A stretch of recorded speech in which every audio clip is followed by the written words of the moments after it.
There's things about Irish that we have to kind of learn, and okay, we can learn stuff off by heart, but that's no way to learn anything. No. The first step is to understand it. This week on Garry Talks, I'm joined by Patricia Nic Eoin, founder of All About Irish and Listen Up Irish, two brilliant platforms helping people around the world connect with the Irish language and culture.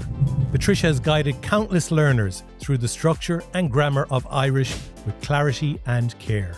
We talk about her journey, the power of owning your identity, and how she's helping others rediscover a beautiful language. You know, sometimes people say, why should I learn Irish? It's like, why should any of us do anything? Who knows where it will take you? It used to feel like you were almost making a statement. You're making a political stand if you spoke Irish. And it's like, we lost our language. We really lost our language. This is a GK Media podcast. Hey there, and welcome to another episode of Garry Talks. Before we dive in, a massive thank you for tuning in. Last year, Garry Talks hit #1 in Apple Podcasts entrepreneurship category here in Ireland. And we even reached #3 in business. That's all thanks to you, our incredible listeners. This year, we'd love to go one step further and take that #1 business spot. So, if you can support the show in any way, we'd really appreciate it. Whether it's sharing this episode, leaving a review, or just telling a friend. Every little bit helps.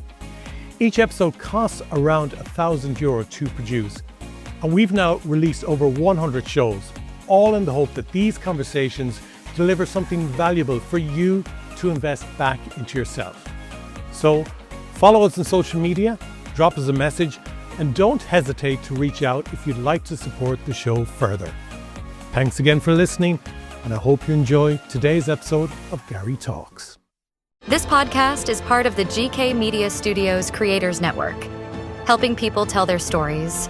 Become a storyteller today and learn about our podcaster network at gkmediastudios.com. Patricia Nic Eoin, fáilte róga GK Media Studios. Gary, very happy to be here.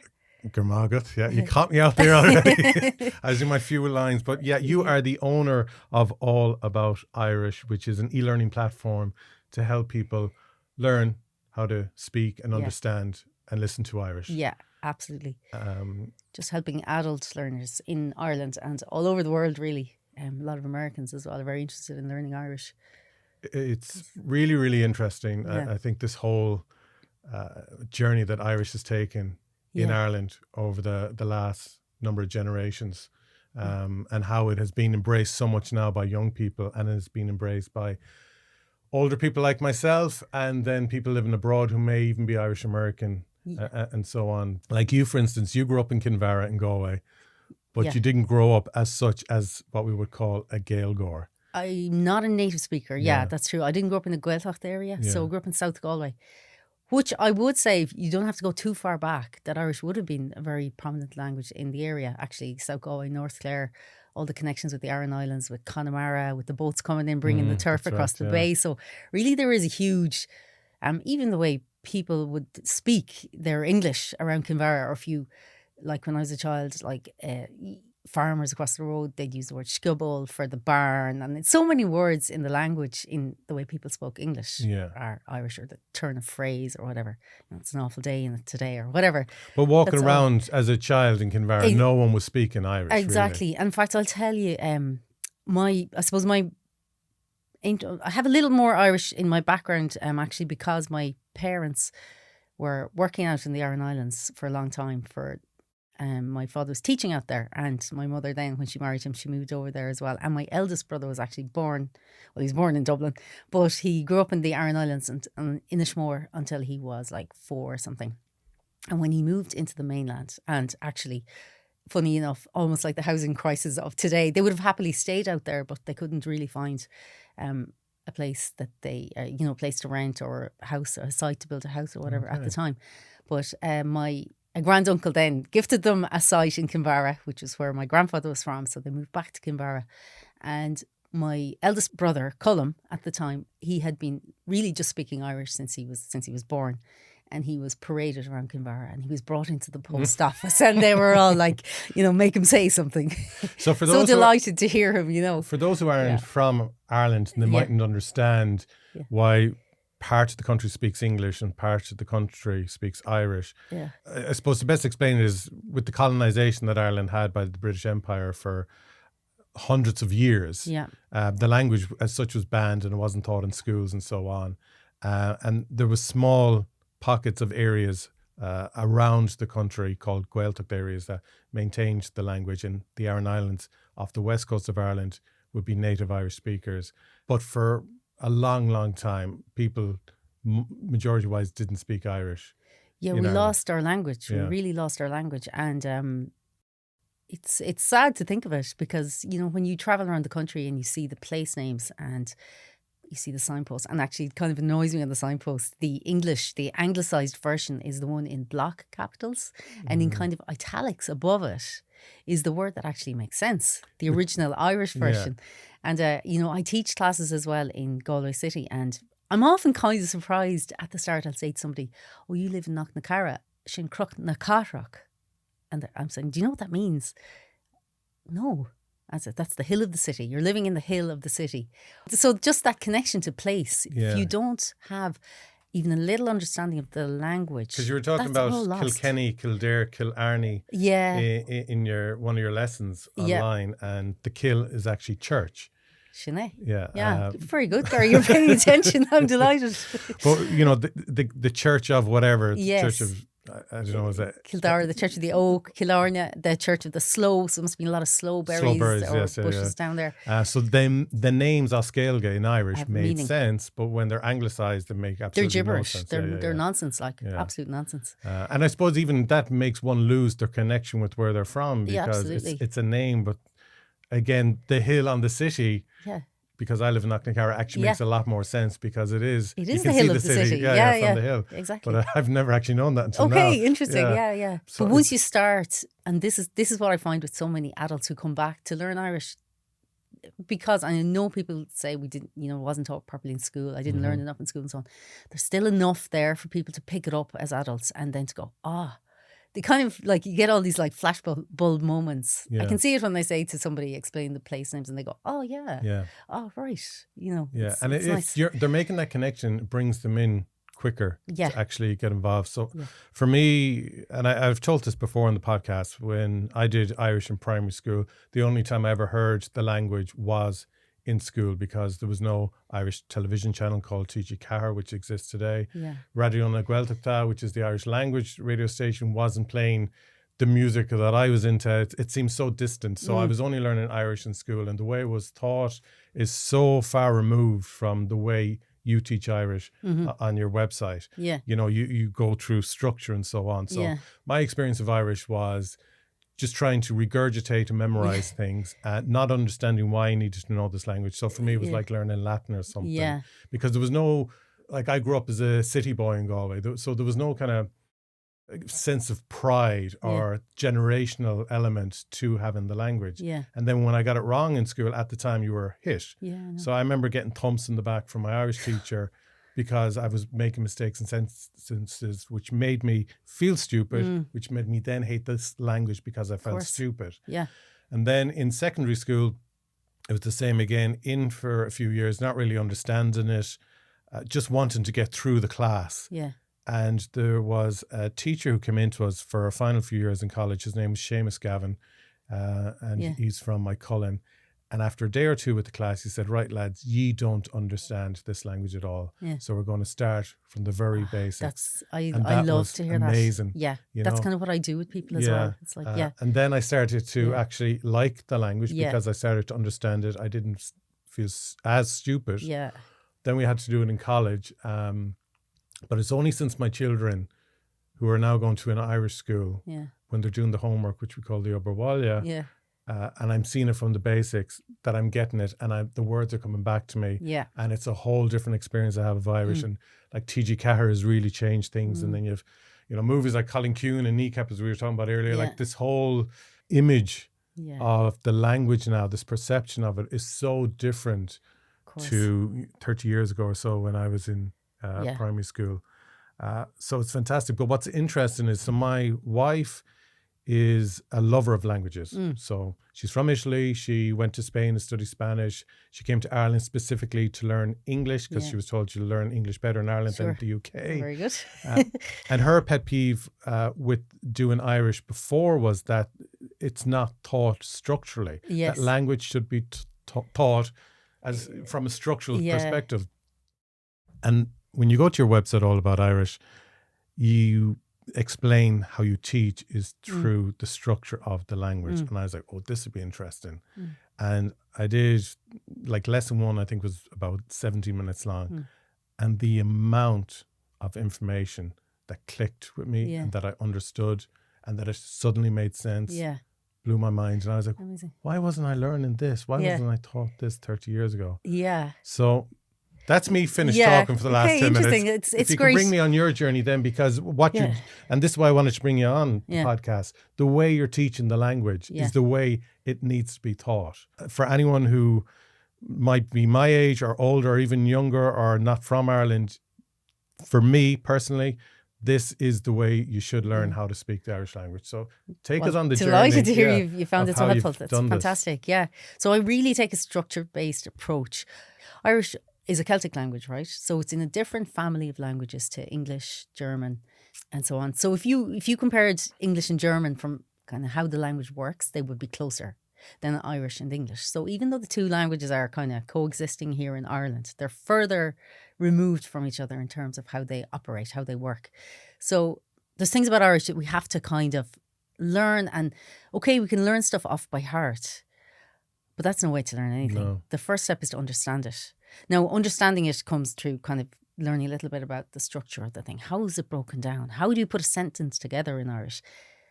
And that's the first step. And then on top of that, the next step, once you understand that, is lots of input, right? So that means listening to lots of Irish at the right level, reading in Irish. And when you're reading, you're starting to notice these things, how the language works. But if you just go out there and you just listen without a little bit of understanding, you will get there as well, but I just think it takes a little bit longer. Yeah. So that's my approach. And I find that works for a lot of people. And of course, there are other approaches and different things work for different people as well. But I guess I'm also a translator.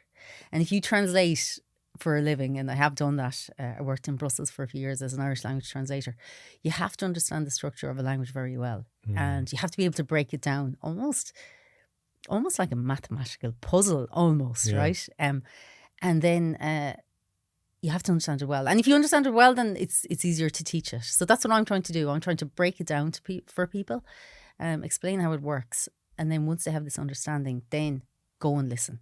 Listen to children's books, read children's books, listen to nice short stories, things you're going to understand 80% of what you're listening to. That's the way I encourage people to learn the language. Yeah. So I guess how I came to this method though as well, there is another step in the process, which is, I don't know if you've ever heard, Garry, there's a method for learning languages called the Michel method. Okay, no. No, right. So it was quite big. The BBC did a fantastic documentary on this maybe back in the 90s. And it was this way for learning languages was devised by this man called Michel. He was born in Poland, a Jewish man, and grew up in the 30s. So obviously a terrible time to be in Europe, Jewish. In fact, his whole family was wiped out during the Second World War. He ended up in the States and he was a polyglot. So he spoke French, German, Italian, Spanish. And he had a belief that part of the reason that the society broke down and what happened in Germany happened was because they hadn't been educated properly. That the way the schooling system was set up or whatever, that some people were made to feel that they weren't smart enough, and he wanted to show that kind of anyone can learn anything. And he used languages as his way of proving that. So he devised a method for teaching languages, which is very much based on breaking it down. You go right back to the start. You make sure the basis, the foundation is right, and you build up from there. He also believed very much that a huge part of the responsibility is on the teacher. Now, it is on the student as well. I do say that. They have to put the time in. Yeah. But the teacher has to know what to teach and when to teach it. So obviously with a beginner, you're not going to go, right, we're going to learn the Tishel Ginnadach today. If you don't, you'd be sending, people would be screaming from the room. You have to know what to teach and when to teach it. Because I used to find this in school as well with language teachers. You'd learn your French, your German, your Italian, your Irish even from a teacher because they knew the language rather than being able to teach the language. Do you know what I mean? Okay, There's a difference between being able to speak French and being able to teach French. Yeah, I'm sure. Yeah. It is. Yeah, to teach something is a certain skill, I suppose. You 100%. Do have to know what to teach first and where do you go from here. You have to have a plan in mind. If I teach them this, what do I do after that? There's a plan, And of course, you see, the problem for secondary school teachers, of course, is that they are constrained by the syllabus. Sometimes they have to cover, and I haven't, my own only experience of secondary school Irish is my own experience. So, I won't talk too much about that at all, but they face other challenges. They've classroom control to deal with and all of these things as well.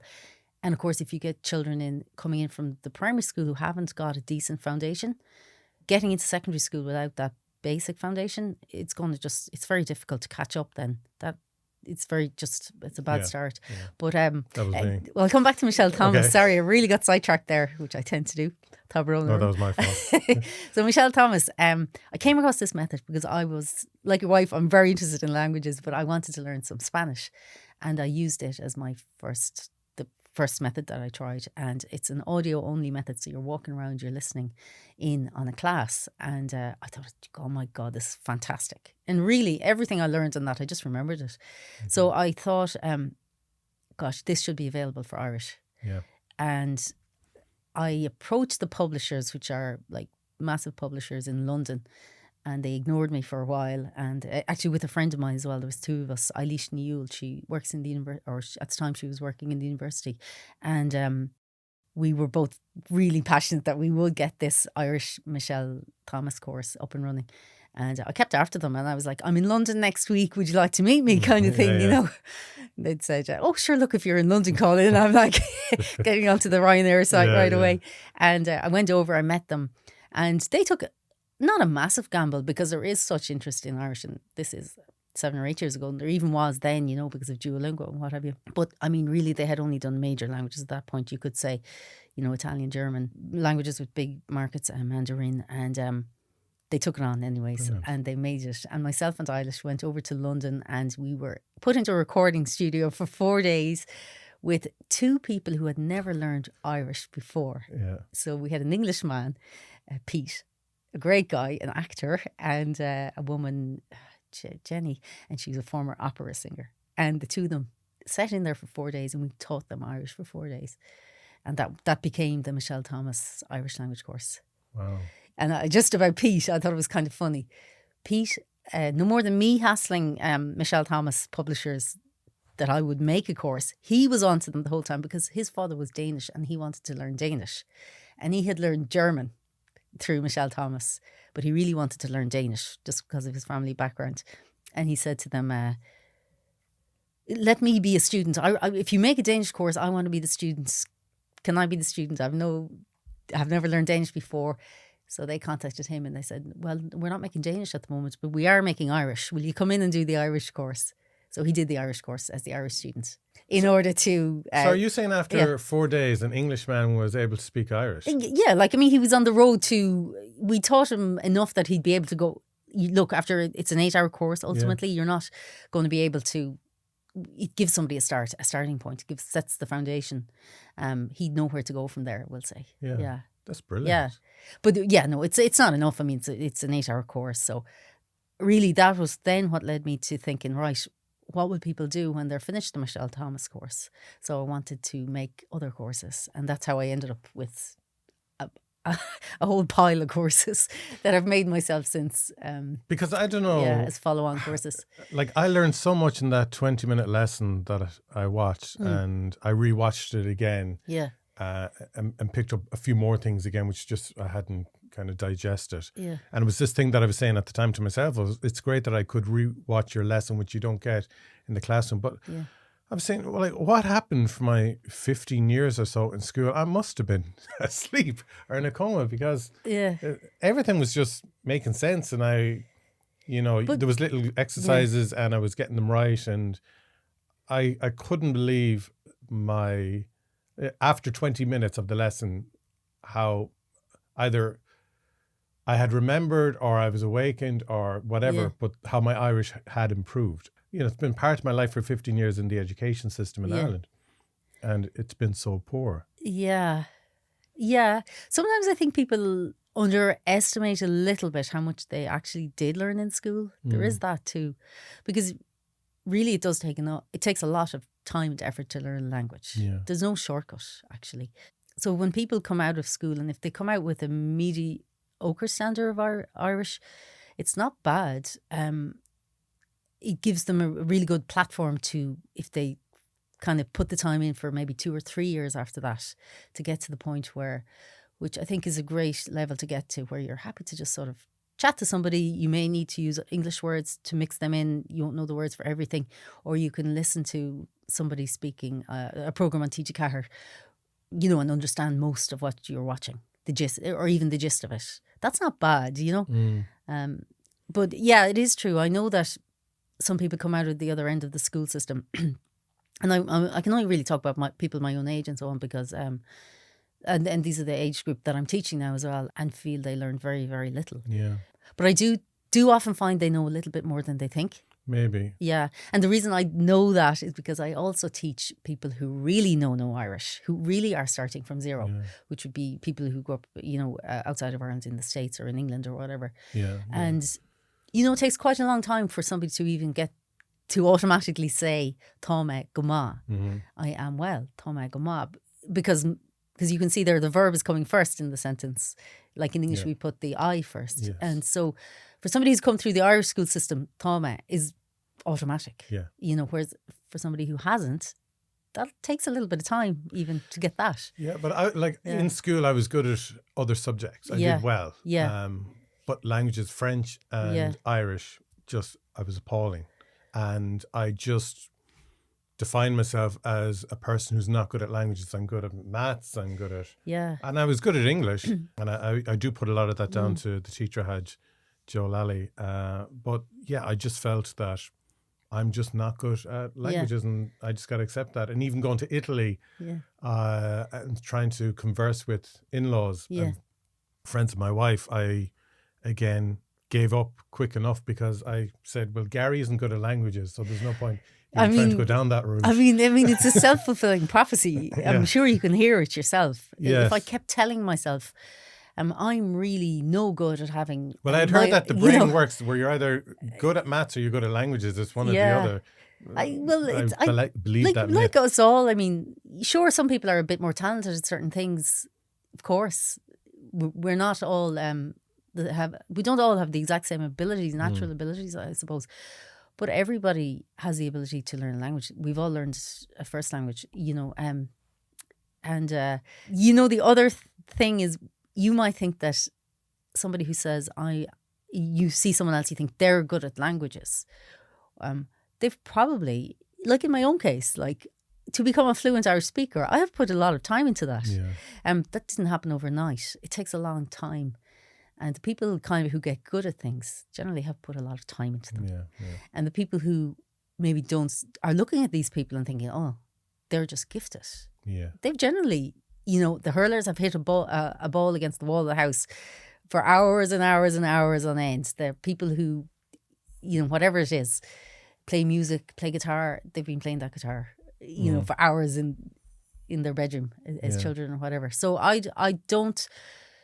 It'd be a good belief to drop if a person could just drop it. And I actually think what's good, and I'll say I like to bring people right back to the start, because at least then you're like, oh, okay, I'm getting this. Like I can see you're going, oh, I'm getting this. Yeah. Which, should hopefully dispel this story you've been telling yourself that I'm bad at languages, which is just not true. Yeah.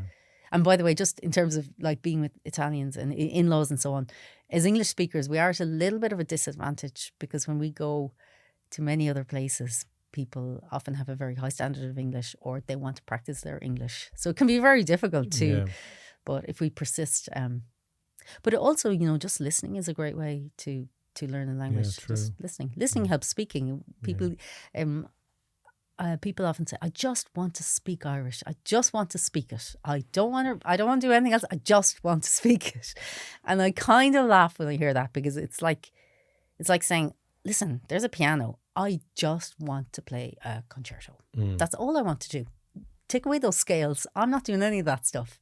It's kind of like the listening and the reading are what bring people to the point where hopefully the speaking starts to come very naturally. So I actually do, well, I place a lot of focus on structure. Secondly, it's on listening and reading. So you came back from Brussels and you really only got into, I suppose you fell in love with the language, I should say, after school, after secondary school, your late teens. I always liked languages. I liked languages in general. This is the thing, I told myself I was good at languages as well. You see, quite the opposite of you. Yeah. So I was doing French, German, Irish, and I really loved learning languages, and I loved traveling, and I loved trying to use them when I was away and stuff. But you went to an English-speaking school, yeah. So was it when you left school? When did the Irish kind of become more? I'll tell you how it happened, actually. It was always there, and I did speak quite a bit of Irish with my father at home and stuff. And but I was working. I trained as a solicitor, actually, and I was working in Galway. And often the district court, when the district court judge was sitting out west, past Biddle and out further west, you'll hear Irish in the courtroom. And I was like, oh, this is great. Like, sure, I love that. I just loved it. And I didn't really do much work through Irish myself at that stage, but that kind of reignited my interest again. I was like, you know what, I really want to get my Irish right up to a high standard. And I went and did a 2-year course with the University of Galway out in Carrow, well, part-time. So that was, and I trained as a translator then. Okay. And then it's just this thing of one thing leading to another, which I love, because you just don't know where something will take you. Sometimes people say things like, why should I learn Irish? It's like, why should any of us do anything? Who knows where it will take you? Yeah. And even things like quite early on when I said, right, I am going to get, my Irish was good, but I'm really going to get it to a point that I'm really happy with it. And I went to Kerry. I did a week down in Kerry and Ballyferriter, and we went out to the Blaskets, the Blasket Moor, and it was out there. And then you're starting to hear about all the writers and the literature that came from that island. And Peg, of course, being one of them, but all the others as well. And the English scholars who came live over. On the Blasket Islands now? Nobody there, no, since the 50s, I think it is. And the English scholars who came over off County Kerry, yeah, where it was again a native Irish speaking island, small island, and it's just completely it's completely abandoned now. Yeah.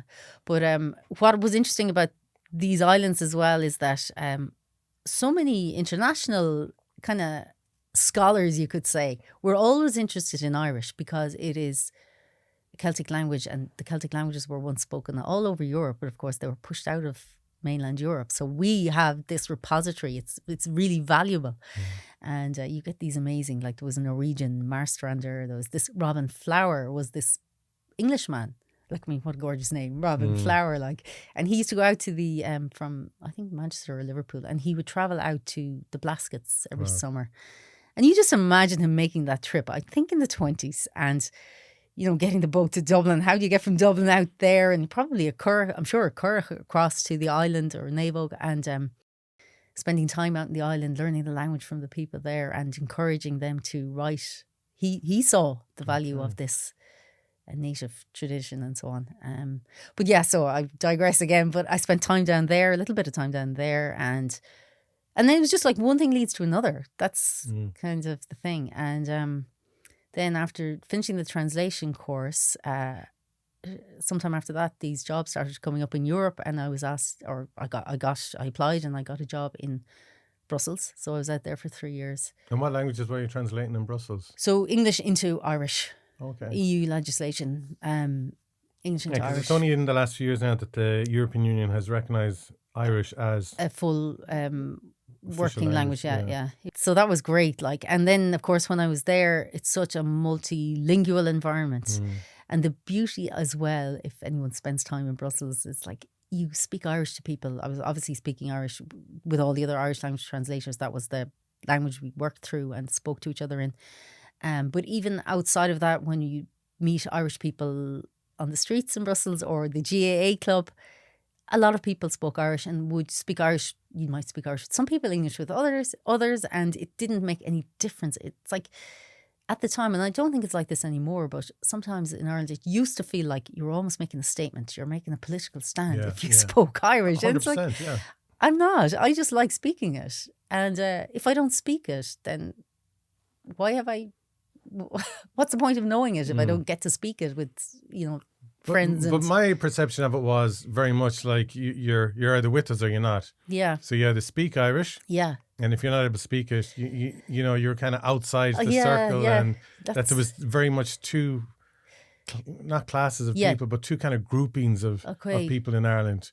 This is pre-Celtic Tiger times and everything like that, when the economy was booming and so many people from other countries started, moving over here and living here, where you had this cosmopolitan of languages now that we have in Ireland.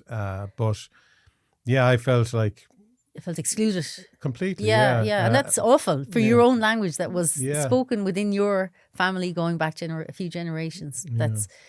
But I think that attitude hopefully is changing, and really, like, I hope more and more people feel I find it whatever has, they can use to use it. If I meet a Gaeilgeoir now, an Irish speaker, they'll appreciate the effort that I put in to try and converse with them a bit. And then they know by my face that I'm lost, and we might switch it back to English. I might throw in the odd Irish word, but that's the way to do it. It's just trying to get the confidence to bring the language back into conversations, Yeah, and to enjoy it. Yeah, exactly. And it's lovely. And you live in Knocknacarra, same as myself, actually. And I love when you're in any of the shops up there, Aldi, Lidl, Dunnes. You hear a lot of Irish these days. Especially out in Barna, which is another 5 minutes out the road further towards Connemara. There's Irish everywhere in the shops there. It's great. Yeah, it is. I'm so happy for my children, because I think it's a great time now.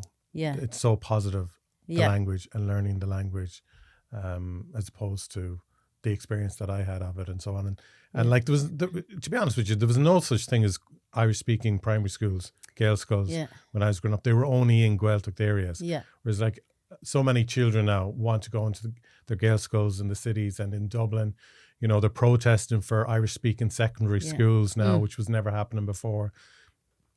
And with everything that's going on geopolitically, and people wanting to have the right to hold onto their language and their culture, it's great that people are seeing the importance now of speaking Irish, rather than this is just something I have to do in school and go home and do homework on. And there was no kind of longer term thinking about it. The point almost. It was just, it was kind of a dead language in some ways, the way you were learning it. It had no role in life outside of school, you could say. But like with anything, I think when people kind of return to something, like I said, I think most people discover they know more than they think they know. But it opens up all kinds of doors. As soon as you start doing something, anything, you meet new people. Yeah. You might find yourself, Garry, down in West Kerry next year out in the Aran Islands. Or you meet new people, you have new experiences, someone else tells you about something else. And it's all that as well. It's something that people can enjoy for their whole lives. Yeah. I was in Berlin last week, and I was sitting down beside 3 women who were speaking Irish. Yeah. Okay. And I loved it. Yeah. And then they switched to English for me, and I was like, no, continue on speaking Irish. And I was picking up on words, and I was saying, is this then what you had said? And so on. They're like, and I thought it was so cool hearing Irish spoken in Berlin. Yeah. Oh, so great. Yeah. Fantastic. After doing the translation work in Brussels, you came back to Ireland. Yeah. And you set up your own business. Well, I made the Michel Thomas course first. In London. Yeah. And then somebody asked me to teach some Irish classes to adults. And I did that. It was just once a week. It was a part-time thing. And I was doing that, but I kept deviating from the material they were giving me because I was like, but I can't teach these texts and things because they don't understand the basics of how to put a sentence together. Yeah. They don't understand how the verbs work. So I was kind of just saying, all right, I'm going to show you how the past tense works. It's quite simple. We just change the sound of the start of the word by putting in the H. You see in writing, it's the H. Even in your course, you spoke about the fada. Yeah. And fada means long. And by putting a fada over something, it draws out the pronunciation. Yes. Yeah. And I think, I never copped that either. And yet, as soon as I tell you, it's obvious, isn't it? When you think about ool, ool, an apple, and an egg, you know. Yeah, the so you're difference drawing between out the U-fada the and the U U. on it, because there's a fada over the letter. Yeah, things like that. But so I was teaching these adults, and I could see they were actually really enjoying that things were kind of falling into place, that it wasn't just this sense of confusion, which I feel a lot of people have with Irish. It's just like, I'm just so confused. Yeah. You know, when people were in school and they'd give up a piece of writing and they'd come back with all these red marks, H's put in, take them out, or, you know, it could be anything could happen. So they really, I could see, enjoyed this structural approach, you could say. And then, so I did that. Michel Thomas, these classes, and then COVID happened. And then I kind of had a bit more time and whatever and I thought, I'll try to make my own course. I'll try to teach a group of people online. And I put up this like horrendous looking website. Awful. It had pictures of airplanes on it. Do not know what I was thinking. So I made 3 courses. They were called like On Board, Take Off, Up and Away. This was at the start of COVID. I'm sure we were all drinking at home at the time, you know. It was just nuts. You know what I mean? And I remember kind of putting this thing up and kind of in some ways proud of it, because like, but it's only looking back I can see like, God almighty, you know, it just looked horrible. And I went to bed but going, oh God, will anybody sign up at all, you know? And woke up the following morning and one man in the States had bought all 3. So he was coming for all 3, and I was doing them live actually on Zoom at the time. And then nothing for about 2 weeks. It was due to start in 3 weeks, nothing. And I go, oh God, you know, I put a good bit of time into making this whole thing, and then at the last minute I got enough people, and we were away, and I like, you learn so much just from doing something, because that initial group, and they were fantastic, and we great fun, like, but I overloaded them as well, because I was so anxious that they would learn that I gave them too much. So now you kind of learn these things as you go along, I guess, to not overload people. People are already so busy, but I was just like, God, I want them to progress. I really want them to learn it. But and then they finished 3 courses and they said, well, what do we do now? And I was like, looks like I have to make another course. So yeah. All About Irish is your website. Yeah. And that's what you spend most of your time doing now, is running your online business language. Yeah, I still do some legal work actually, but I spend a lot of time on the Irish. And is it adults in Ireland, or is it like the breakdown of audience? Where are they coming from? It's about half and half. Half Irish and then half abroad, which the majority would be in the States, and then the UK after that, and then you get the odd random person in Germany, Norway, Wales, Australia. I have Australians who get up at 4 a.m. sometimes to come to a class, because you do live classes as well, is it? Some of the courses are fully self-study, so you just do them yourself in your own time, and actually there's an All About Irish app as well, so you can do them through the app. But then some of them are kind of longer term courses. I have a 6-month course that prepares people for what's called the TEG exam. And, most people, you think, God, I am not ever sitting another exam in Irish. But actually, what happens is people get back and they get interested. And then it's like having a half marathon to train for. And it's like, oh, gee, maybe I will do that exam after all. Yeah. And they do this exam. And they might start with the A levels and then move up to the B levels a couple of years later. Those courses are preparing people for the exam. There's some live components to those. So twice a month we meet online. Brilliant. But you do a lot themselves in between. And really, so much of learning a language is what you can do yourself. Yeah. Listening, reading. And then when you get the chance to speak, obviously using those opportunities. Absolutely. Yeah. And this is credit to you, not to me. But when I did your lesson, there's an exercise afterwards. Right. And I got 100%. Well done. But honestly, that was because of the way you taught the lesson. And how you explained everything. Yeah. So now, Garry, are you bad at languages? No, I'm not. I'm fluent. There we go. Well, you clearly are very adept at learning them. You know what I mean? So it's just time. Yeah. But the mindset of saying I'm bad at languages, it's just not true, So much of where we are in life, I think, is how we self-talk, isn't it? Yeah, absolutely. Yeah. And you've gone through the whole journey now of being a solo entrepreneur. Yeah. and setting up your own kind business. of by accident. Yeah. You know, what are the big lessons you've learned along the way? It's such a learning curve. You have to know so much about everything. It's juggling. It's just constant juggling, really, isn't it? There's great satisfaction from it as well. And I try to focus on that. And then, of course, there's pressures from it as well in terms of income, in terms of trying to, you know, make sure that people who buy courses from me are using them, are making progress. But yeah, I'm really enjoying it. I'd say 90% of the time. I won't say all the time. No. That would be a lie. Yeah. But I do enjoy it, yeah. How do you promote an Irish language course to people in the likes of the United States, Germany? Yeah. How do you do that? Is that all just online? It's all online, really. And I could be better at promotion, actually. I'm not great. These are the areas my expertise is in teaching Irish. It's not in marketing. It's not. So I have to work at improving those skills. But I guess I get a lot of people who've done the Michel Thomas course, and then after doing that, they're like, well, that was good. Got a lot out of that. Where can I go now? And when they've done that course, they know that All About Irish exists because that comes up. And then they come to me after that. Or I write a blog as well. So I have that on my website, and people sometimes come to me through that. I have. You do videos on social media. Yeah, I'm not fantastic on social media. Yeah. I need to work on that. Because it's funny, I was speaking to someone recently, and I was telling them about you coming on the show. Yeah. And they were saying, oh, what's her Instagram handle? And I said, oh, I'm not sure what Patricia's Instagram handle is, but I said, this is her website. Yeah. No, but what's her Instagram handle? Yeah. And it's like, it's funny how some people prefer to go and find you on social media first and look at your content, whereas I'm of the age where I prefer to go to the website to do the research on someone. Yes. Yeah. It's just how we kind of select. Absolutely. And what can happen as a business owner is you're trying to do everything, and you can't do everything, you know.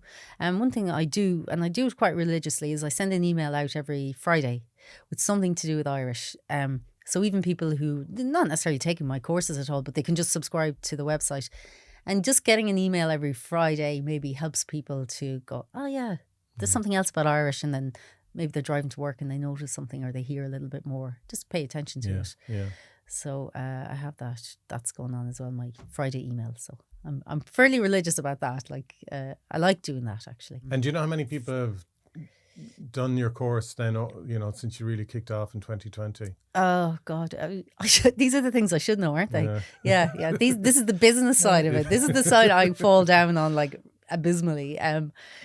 I've quite a few different courses, so I can't even give you good figures off the top of my head. You know, a few thousand maybe. That's brilliant. Yeah. That's brilliant. Yeah. And you're focusing, you were telling us there that you're doing something now where you're going to focus more on the listening and the reading. And reading. It'll be very complementary to the other one, because I feel you do the structure first, you get your understanding, and then that's not enough though. Another thing about learning languages, you need such repetition. You need to hear something. You know, people say, oh, I can't remember the words. And it's like, well, how many times did you hear it? Yeah. Maybe 5. You probably need to hear it 100 times. Yeah. You know, the repetition that a person needs for learning language is massive. And to get that repetition, listening is like listening to recorded stories or whatever is a great way. Yeah. So which I have already made some courses with a man from Inver, Joe O'Faharta. Okay. And Joe he did Irish studies in university here in Galway, and he's native Irish speaker, and he has a great interest in writing and in Irish literature and poetry. So we made these 2 courses together, which were Learn Irish Through Literature and Learn Irish Through Poetry. Wow. Yeah, and they're on the All About Irish website, and they're really nice courses, actually. Yeah, they're great. And kind of a nice, gentle way to introduce people to pieces of literature that you might not be able to access because maybe just the Irish isn't at a high enough standard just yet. Yeah. So we kind of introduce extracts and we explain them, explain words and explain different things about the pieces. So we're starting a venture together. It's going to be called listenupirish.com. It'll be very much focused on listening and reading. Brilliant. Yeah, so we're kind of combining, I guess, Joe's background in literature and also as a native speaker, he will be the one doing the recordings. And then my expertise really is in teaching stuff, I think, and breaking the language down for people so that they can learn it. Yeah. So we bring the two. We bring different things together in this business. That's the plan. Yeah. And sorry, just Garry, another thing which I really want to emphasise with All About Irish and with Listen Up Irish is that it's a West of Ireland business. It's a Galway-based business. Sometimes with the dialects of Irish, that confuses people. They're like, what am I learning? You hear Ní raibh me, Ní raibh me. Which one is right? I was, or Go raibh maithagad. And then it's like, oh yeah, because you say right? Gallia for Galway. Yeah, so that would be. And I would have always grown up saying Galliav. And both are fully correct. Yeah. Of course they are. But I'm trying to teach people these are the differences between the dialects. So don't worry. Yes. Whatever you say is probably right. And if you mix them up a little bit, that's grand. Relax, Yeah. But at the same time, we kind of need to stick to one particular dialect through my courses. So it would be, the emphasis really is Connacht Irish. Yeah, because you have Ulster Irish, you have Munster Irish. Yeah. And is there Leinster Irish? Well, like Leinster being on the I East think there Coast used of to be a Leinster dialect as well, Okay. but it wasn't continuously spoken, so you wouldn't say that there's a Leinster. I'm not an expert in that We're just area. on the golf. I'll get myself in trouble if I say. Are they Ulster Irish or West? That'll be Ulster Irish, yeah. Ulster Irish, Donegal okay. Irish, yeah. Or they're just on their own. With their Yeah, own so kind say of Connacht dialects. Irish would be like, we'd have Mayo Irish, which sounds a little bit different again to the Connemara Irish, to maybe a little bit different to how it would sound. The sub-dialects within the dialects is what I'm saying, yeah. Yeah. And then is Connemara Irish and the Irish spoken on the Aran Islands quite similar, or? Yeah, they're quite similar, but then there can be influences from Munster Irish, I think, in some of the, say, particularly in Inishir. Okay. Yeah, because you're closer to Clare there. So, but, I think this is important as well, to know a little bit about the dialects and how they sound, so that, if you want to watch Ross na Rún, which is a great programme for people who want to learn Irish. And it's a good programme anyways, I enjoy it. If you don't have any understanding of the differences between the dialects, it might be a little bit hard to get in on the speech and so on. So having a little bit of a background in dialects and the differences between them and why somebody's saying Gallia instead of Galliav, that helps a lot then. When you're listening, or watching the likes of Ross na Rún, where people are speaking naturally, It's a good suggestion actually for people to watch Ross na Rún, because it's subtitled in English, so you're not going to get completely lost, but you can try and just focus on the action and see if you can understand what's happening without reading the subs. Yeah, and actually, do you know what's great about Ross na Rún as well? And it's a pity it's not on all of the TG Cahir programs. There's subtitles. You can choose between subtitles in English and in Irish. Okay. So you might watch 5 minutes. Sometimes it's good just to watch 5 minutes and say, right, I'll watch it with the English subtitles so I know what's going on. And then you might watch the same 5 minutes again, and this time with the Irish subtitles. Because when the English subtitles are there, they can be very distracting actually. Your brain is kind of reading them and not listening as closely. But you do want to know what's going on. So, that is good actually. It's a good one, yeah. And then for younger people, Sail Ella. That's brilliant. Yeah. Is another really That's a good great program series, that they can watch. Yeah. Silela, it's a lovely series that. Yeah. I'm always recommending these to adult learners as well, actually. Yeah. And the Coola Cahir website. And the children's programs, I think pretty much all the children's programs are subtitled in Irish, which is good for people who are at intermediate stage of their Irish. It helps a lot. Yeah, my daughter was on Coola Cahir there at one stage. Oh, she? Yeah, speaking on Scalga in Irish, and I thought, wow, it's so amazing. cool. I never thought I'd see the day that Imagine, one of my own children would be speaking Irish on television. Yeah. Based on kind of the backstory that I'd given you. Yeah, and amazing considering you're not good at languages. What's really good as well, if people go to the website All About Irish, they will get a free textbook of phrases when they sign up, which is really cool. So you can go to the website allaboutirish.ie. You can get your free textbook of phrases. You can also do a lesson for free, so you know exactly how it works and operates, and see if you can get to 100%. And to be honest, I rewatched your lesson a couple of times before I did the exam. And I think that's really good, because you're every time you rewatch a lesson, you're digesting it more, and like it's so easy to watch a 17-minute lesson as opposed to a 2-hour workshop. And that's or actually a long like one. Some of the other lessons actually in my beginner course would just be 10 minutes. Okay. And it's enough sometimes, Yeah. And even learning there's only 18 letters in the Irish alphabet. There you go. Which was something. Yeah. I knew there was letters missing. Yeah. That all the letters that are in the English language, I knew some of them weren't in the Irish language, but to know it's 18 and so on. No, it's absolutely fantastic. Yeah. What's the big goal, the big ambition? Gosh, as a business owner, you should have a plan, shouldn't you? I wish I did. Well. I find I am somebody who follows an interest, you know, and it served me pretty well up to now. Sometimes I can jump on something too quickly because I'm like, oh, this is great. Yeah, Definitely get going to excited, run with this, and put a lot of time into something and maybe doesn't pan out as you hope. But the plan, I guess, is to continue to refine the courses, you know, to improve them, and then to work as well on this other complementary approach, the listening and reading approach. That's my main goal at the moment for the next year with this. Brilliant. Yeah. Brilliant.